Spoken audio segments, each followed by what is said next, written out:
అందరికీ నమస్కారం. అమ్మ మాట అమ్మాయి బాట ఛానల్కి స్వాగతం. కథ చెప్పుకుందామా?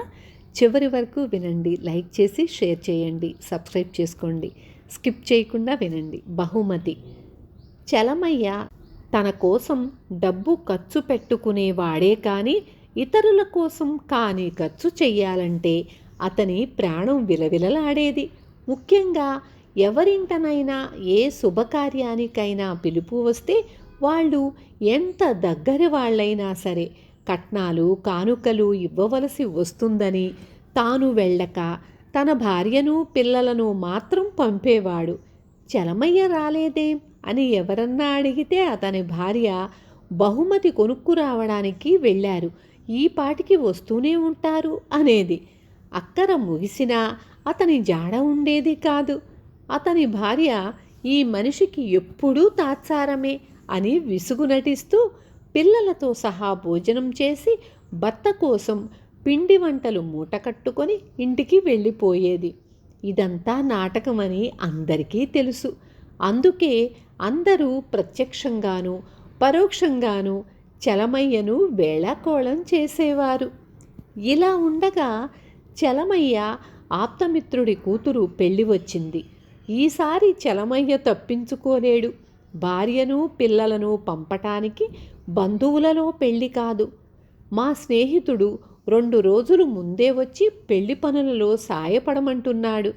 కనీసం పెళ్లి వేళకైనా వెళ్ళకపోతే బాగుండదు, కానీ కానుక ఏదన్నా ఇవ్వవలసి ఉంటుంది, ఎలాగా అని చలమయ్య తన భార్యను సలహా అడిగాడు. మట్టి బుర్ర ఖాళీ పెట్టెకు రంగు కాగితాలు చుట్టి తీసుకుపోయి ఇస్తే సరిపోలా? ఆ పెళ్లి హడావిడిలో ఎవరేమిచ్చారో ఎవరికి తెలుస్తుంది?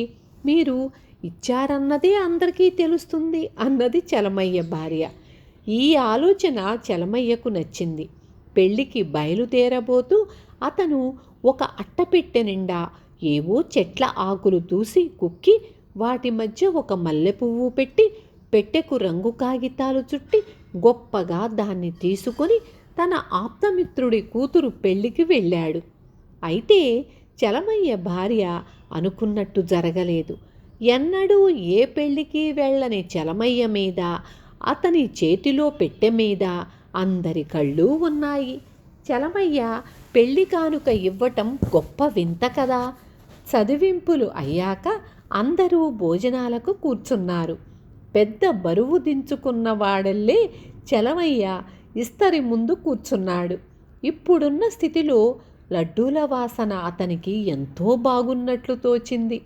అతడు ఉత్సాహంగా పక్కన ఉన్న వాళ్లతో మాట్లాడసాగాడు.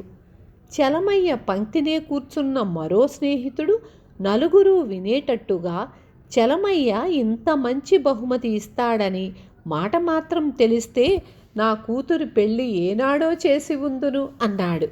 లడ్డూ తినబోతున్న చలమయ్యకు చప్పున ఒళ్ళు చల్లబడిపోయినట్లయింది. ఈ స్నేహితుడు తాను తెచ్చిన పెట్టె తెరిచి చూశాడన్న మాట చలమయ్యకు తల కొట్టేసినట్లయింది. ఈ ఆలోచన చెప్పిన తన భార్య మీద పీకల దాకా కోపం వచ్చింది. చలమయ్య ఏం బహుమతి ఇచ్చాడేం అని ఒకరిద్దరు కుతూహలంగా అడిగారు. తెచ్చి చూపిస్తాను అంటూ ఆ స్నేహితుడు లేచి వెళ్ళి చలమయ్య తెచ్చిన పెట్టెతో సహా తిరిగి వచ్చాడు. చలమయ్య ముఖంలో కత్తివేటుకు నెత్తురు చుక్కలేదు. అందరి ముందు తన పరువు పోతున్నది. అందరూ తనని ఛీ అంటారు. ఇలా 10 మందిలో అవమానం పొందే కన్నా పెళ్లికి రాకపోయినా బాగుండేది. చలమయ్య తన చేతిలో ఉన్న లడ్డు ఈసారి చెడ్డవాసన కొడుతున్నట్లు తోచింది. చూడండి, చలమయ్య పెళ్లి కూతురికి ఎంత ఖరీదైన వజ్రపుటుంగరం బహుమతి చేశాడో అంటూ ఆ స్నేహితుడు గారడీ చేసేవాడిలాగా పెట్టెలో నుంచి ఉంగరం ఒకటి పైకి తీసి దాన్ని ఒక్కొక్కరికే చూపించసాగాడు.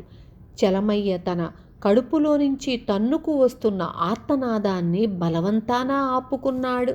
అది తన చేతి ఉంగరమే. ఆకులు దూసినప్పుడు వేలి నుంచి వచ్చేసి ఆకులతో పాటు పెట్టెలోకి చేరి ఉంటుంది. తాను గమనించనేలేదు.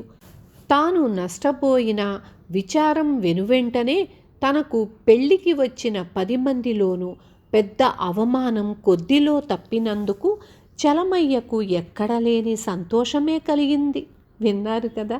రేపు మళ్ళీ ఇంకొక మంచి కథతో మీ ముందుకొస్తాను. Thank you.